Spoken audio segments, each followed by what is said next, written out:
Apollo Client 2.5 just came out, and some big changes happened to Apollo Link State, which is the library that allows you to store client data or really anything you want, any local data inside of the Apollo cache. So I wanted to check it out, so I did. I went through the docs and just played around with the new version, and I got a good feel for how it works. So in this video, I'm going to share everything that I learned. So we're going to go through pretty much everything that you need to know about Apollo Link State. We're going to start off by showing you how to install and set it up. Then we're going to get into how you actually store stuff into the cache. There's two different ways you can do that, either directly doing it or with writing some resolvers. And then we're going to get into how you can actually query that data and display it in your application. Then how you can initialize the cache with some data. And then how you can use the cache values as variables to other GraphQL queries, how to write fragments / read fragments, and then lastly, how to make everything type safe with TypeScript or get types working. Alright, so that is the plan for this video. Let's go ahead and start off with how to install and set it up. So for this video, I'm using Apollo Boost, and that's pretty much the only thing you're going to need to add, and that's it. You're going to need to install what version of React you want to use for, or React Apollo. I'm using React Apollo hooks, but this would work with also just React Apollo. So depending on whether you want to use hooks or whether you want to use render props, you can choose which one. I'm going to be using the hooks version for the rest of this tutorial, but either one will work just fine. And then you're also going to install GraphQL. So you could just run this command if you want to, or grab the hooks version if you want that. Then after that, you just create a client like you would. In this case, I'm creating an Apollo client that's pointed to the Pokemon GraphQL API. And then I have this resolvers, which we're going to get into later, but you could just set the resolvers to an empty object like I have in this comment right here. And the other thing I wanted to just mention is if you don't want to use Apollo Boost, you don't have to. You can use the individual pieces. So you can create an Apollo client, create a link, create a cache with the in-memory cache and HP link, and you can do the same thing with that. Alright, so that is pretty much how you set it up. The last thing I want to mention is you just create an Apollo provider and you pass the client in. Now, the other thing I want to mention is all the code that I'm going through right now is on GitHub, so if you'd like to follow along, I have a link in the description. Alright, so let's jump into direct writes. So this is how you can actually add stuff to the store. So here I'm using the use Apollo client hook. This allows me to just get access to the Apollo client, and then I can say client.write data. So in this case, whenever I click on a button, I am writing some data to the Apollo cache. So in this case, how I'm doing it is you pass in a field called data, and then you put in the data that you actually want to save to the cache. So in this case, I want to store the key count and the value 0 in the cache. Now, a few notes on this particular method. You only really want to do this for simple writes because the data is not checked, or the shape of the data that you check is not saved in the cache. So whenever you're saving this, the shape of it is not validated. But there's another way that we can add stuff to the cache besides just client.write data, and that's kind of encapsulating this in its own resolver. So we're going to take a look at that. So if we encapsulate in its own resolver, we can just call mutations. So here I'm using the use mutation hook, and then I'm passing in, or I'm just calling this mutation. So here I'm calling two mutations. Here is a increment mutation, and you'll notice this may be a little different than a regular mutation as we decorated with the @client. So what that means is this is a local mutation that we want to call, and not to a remote server, because you notice we are connected to the Pokemon API. We don't want to call increment on the Pokemon API. We want to call increment on our local resolver. And then here we're going to say set count. You'll notice you can also just pass in variables like you would with any other GraphQL query. And here I'm saying again @client. So this is a client resolver. And then again, I call it like I would any other mutation. So here I just call increment. Don't need to pass any other variables. For set count, I pass in a variable of count, which is 12. And we just, again, names match up there. So then let's take a look at what it looks like to actually implement the resolvers for these. So we'll jump into the resolvers for that. So the first one we're going to look at is set count. So for set count, all we're really doing here is taking a count as an argument. And you'll notice this resolver, it looks very similar to a resolver you may write on the server if you're familiar with GraphQL on the server side. So we have the parent. So in this case, you can actually write field resolvers. So you may have a parent. We're going to see an example of that later. And then here is the argument that we are passing in this case, the count. Here we have access to the context. In this case, it gives us access to the cache, so we can write data to it. And then the last one is info if you need that, and that's the same as the GraphQL info on the server. Basically just the query data, or resolver data, if you will. And so here you'll notice all we're doing is saying cache.write data, and then we pass in the count data. So again, we've kind of just encapsulated the direct route or direct write that we did here inside our resolver. And now the count value is getting checked to make sure a number is being saved, right? Because the count needs to be an integer there. All right, so here we're returning null. That's well and good. If you wanted to return something from your result mutation, some values, you could do that as well here instead of just returning null. All right, the next one we'll look at is the increment one I made. Now, the only difference with this is you'll notice we're still calling write data, but I wanted to mention something that if the data is not available, so for increment, for example, we want to first look up the value in the cache, and then we want to increase it by 1. So this first thing that I'm doing here is cache.read query, and I'm reading the count query. And let's look at what this count query is. This is actually how you get data from the cache. So in this case, I am saying query count, and I want to get the value called count from the cache, and I'm making this as a client request. So I'm doing that. And you'll notice here, I'm getting this data back, and if this data doesn't happen to be in the cache, then this will throw an error. So that's why I just wrap this in a try catch. Because if my data if like the value count is not in my cache, this will throw an error. So I just wanted to double check and make sure it's there and wrap this in a try catch. We're going to go over how you can make sure the value is there with some initial data. But if it's not there, that's how you would want to wrap stuff in a try catch. But anyway, I'm reading the value from this. And then you'll notice here I just have a conditional. I check if we got some data back. If we did, we're going to say data.count plus 1. Otherwise, I'm just setting the count to the value of 1. And again, we're just saying cache.write data here. All right, so that's pretty much the two ways that you can actually set values in the cache. Is you're either going to directly call write data, or you can call write data in a resolver like this, and then you're going to call mutations on it. So let's dive more into how you actually read data from the cache. So we saw this example before where we can just say grab the first count data from the cache. And again, I've annotated this with client. But I want to show in this example, and I'm calling this a direct query because we didn't write a resolver for count. We're just directly getting this from the cache. And then you'll notice I paired this with another query value or query field here called Pokemon. And you'll notice I did not add the @client decorator. So this allows me to actually fetch from the Apollo cache and fetch from the API at the same time. So you're welcome to do that. But you'll notice one downside to doing that, or may not be a downside, just the way that it works, and you want to be mindful of this, is loading will be true until the slowest query has resolved. So even though count is just in our local store and this may resolve way faster, you need to wait till Pokemon has resolved from the server before you get the data for it. So what that means is you may want to break count and Pokemon up into two separate queries if you want them to resolve at different times. So that's just something to be mindful of when you put local data and remote data and you want to fetch them both at the same time. But you'll notice this works really the same way as fetching remote data.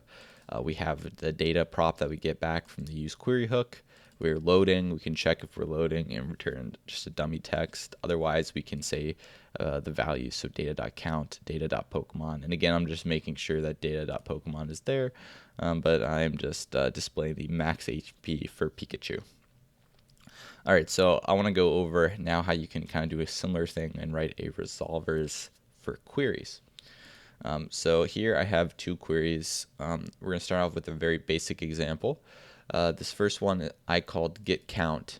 Again, this is a local query, so I did @client. And then if we go over to our resolvers, we can see what's going on there.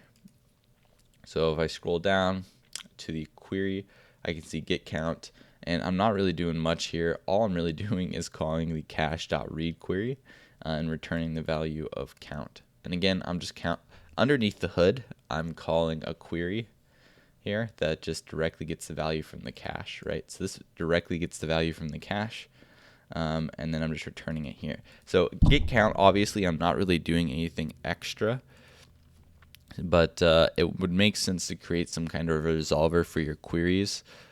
If you have extra logic that you want to put in here, if you want to do any kind of data mangling, you want to create a resolver for it. Otherwise, you could just make a query that directly reads from the cache, like we do here, like I did in the direct query over here. We just got the value. So I would say that's a difference. Either just directly query the data from the cache if you want to, and you don't really need to do any operations on it. Otherwise, I would just create a resolver if you need to do any extra logic for it. And then we're going to get into what other logic you could possibly add to things and how this works with a remote request. So you notice here I have a Pokemon request. This is the same request I had earlier where I want to fetch Pikachu from the remote API. But you'll notice now I have some variables here. So I'm getting the name of the Pokemon, the max HP, and then these 4 things which are not from the Pokemon API. And we can see that because I add @client to them. So that means this is going to resolve locally. So what's going to happen is Pokemon's going to get fetched, the name and the max HP will get fetched, and then these fields will resolve. So let's look at what this looks like. How did I add these fields to this Pokemon? To do that, I added these values or these resolvers in the resolver.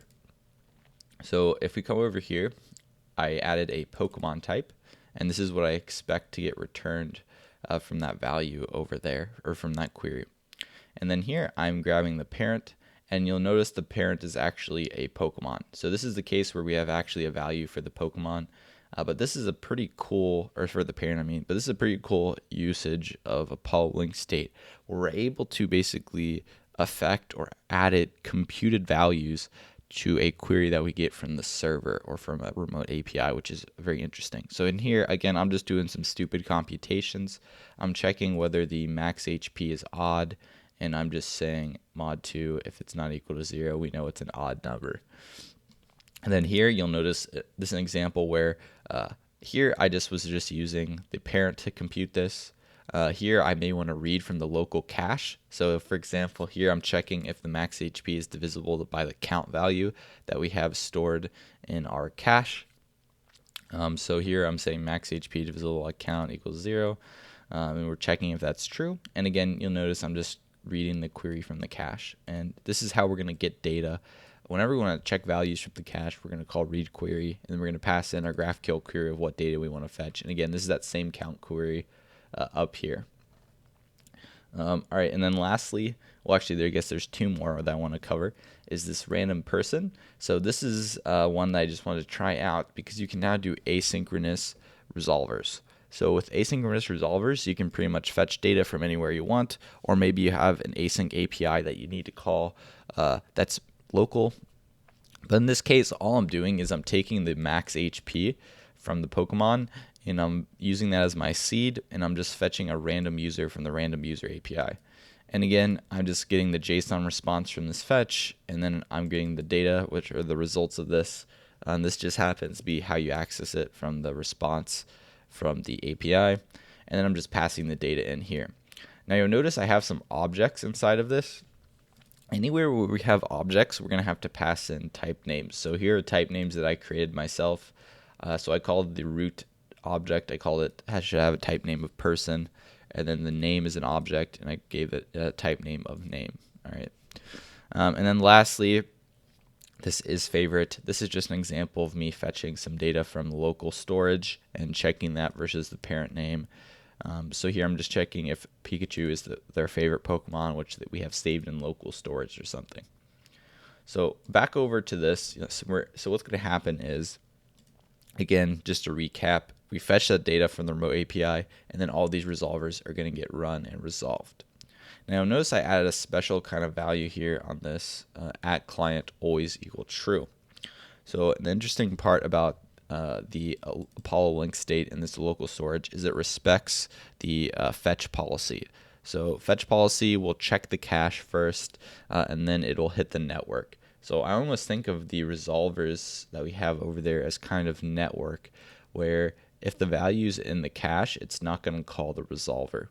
But we can add this at client always to true, and what that means is it's going to check the resolver or run the resolver every time it needs the value, and it's not just going to look it up in the cache, at least unless we have like cache and network. It's going to show the cache, and then it's going to grab the network value or the value that's in the resolver. So that's just something to be mindful of, that you do still have resolvers that get called, and there is a cache, and there's a separation of the two. Another thing I wanted to mention is like something like, is max HP divisible by count? This is relying on a count value that's in the cache, and it's good to know this is not reactive at all. So what I mean by that is if we were to change the value of count, unless this resolver runs again, and again, this may be why we want to add at client always true to this up here. And by the way, this always runs a resolver. I don't know if I mentioned that. So it allows you to ignore the fetch policy somewhat locally and have it just always call a resolver. But this relies on the count value, right? If we look at our resolver for it, it is calling, it's reading from the cache called count. If this value changes, this resolver does not automatically recompute itself. So it's not reactive. So it's just something to be mindful of when you're using this sort of thing. Again, I'm just using this in the same way you would any GraphQL query. I'm getting from the data and displaying some values. All right, so let's go back to our index and see where we're at. We've talked about these four things: how you can query data from the cache, how you can put data in the cache. Let's talk about how you can initialize some of the data in the cache. That way you can avoid some problems for it not being there. So I create a function here called initData, and all it does is it calls client.writeData. And this is pretty much how you initialize the cache. In this case, I have a count of 2, and then I'm also storing some to-dos. So array of to-dos, and I just have an object in there. And again, whenever you have an object, I pass in a type name for it. And then I'm calling initData. Now, it's also good to know somewhere in your application, you may be calling reset store or clear store, and that wipes out the cache. In that case, you can listen for when these things happen, and then when they do, reinitialize the cache with data. So every time we're just basically putting data in the cache, and we're just putting data in the cache by calling writeData. So cool. All right, let's take a look at using the client cache values as variables. Now, that might not make any sense, but it is quite a cool concept that you'll see how it works right now. All right, so we have this query here, and basically we have this Pokemon's query, and I want to fetch the number of Pokemon. So they have this variable called first, and if I say a first of 5, that means I fetch 5 Pokemons. But the number of Pokemon that I want to fetch is based on the count variable. So the count variable in my cache, let's say it's 12, I want to fetch 12 Pokemons. So they gave a nice shortcut that you can pass this as a variable to the other queries that you have, or the other mutations that you have, or I guess queries in this case, to be able to pass this in. All right, so to do this, what you'd say is you say at client, and then we're exporting this as a variable.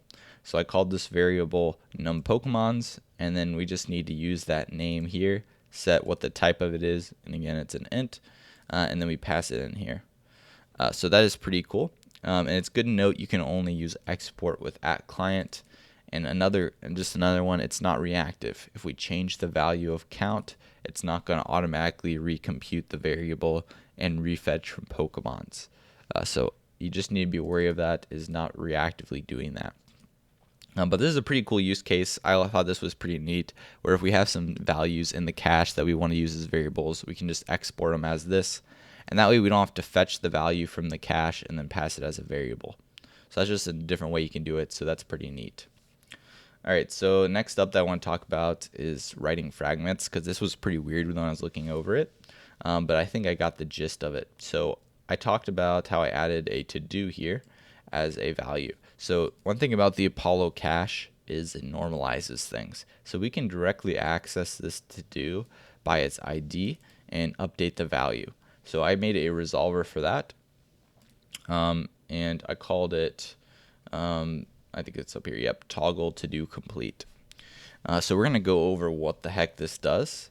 And we can look at the code for it real quick too. This is what I use to test it out. So here I'm just fetching the to-dos value from the client cache, and here are the values. And then I'm calling this toggle to do mutation, and again at clienting. And then I'm just calling the toggle complete here, passing in variables of 1. So again, I want to look up the to do by the ID 1, and I want to set it complete or toggle it complete.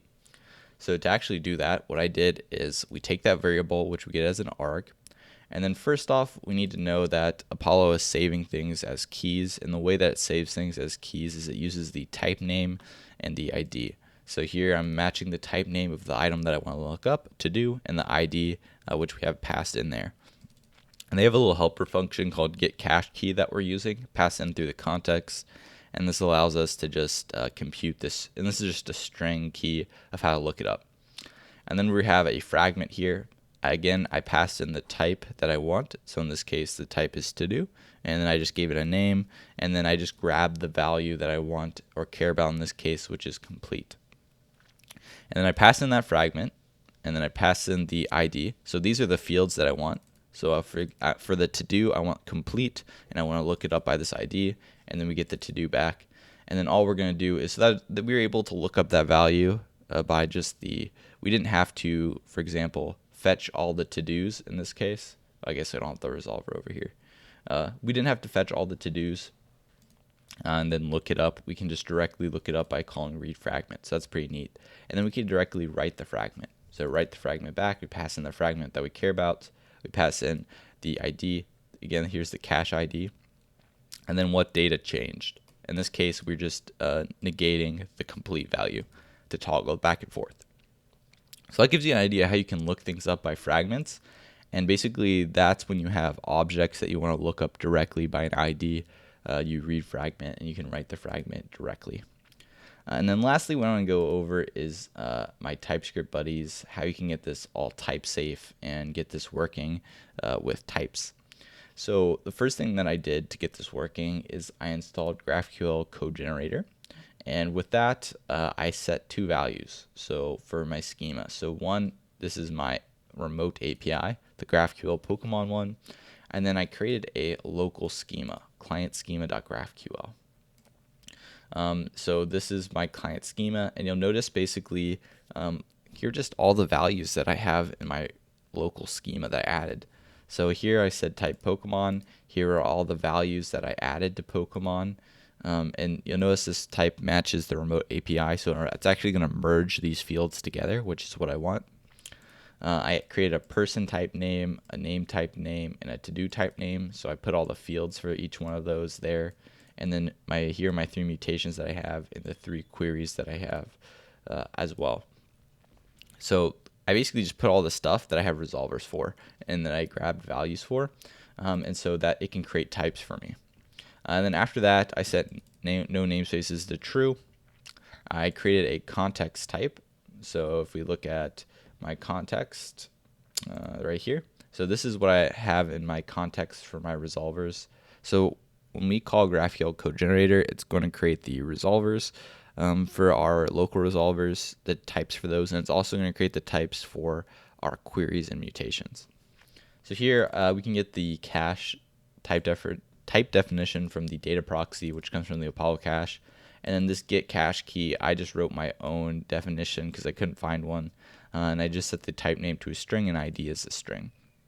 And then it returns a string. But basically, these are the 2 values that we're accessing in the context, and you could add more if you need some. And anyway, so what that's going to do is generate some types for us. And you'll notice I have common, client. So these are all the plugins. And if you go to my package.json, you can see I installed all these plugins and GraphQL Code Generator itself. And so I have the server, the resolvers, the client, and React Apollo. And then I set these values right here. So I'm using hooks. So I said, please generate the types for hooks. And I said, I don't need higher order components, and I don't need regular components. I just want hooks. So here we have React Apollo, client and common. These are normally what you use on the client, but I've added these two server and resolvers to create the local resolver. So both those are necessary.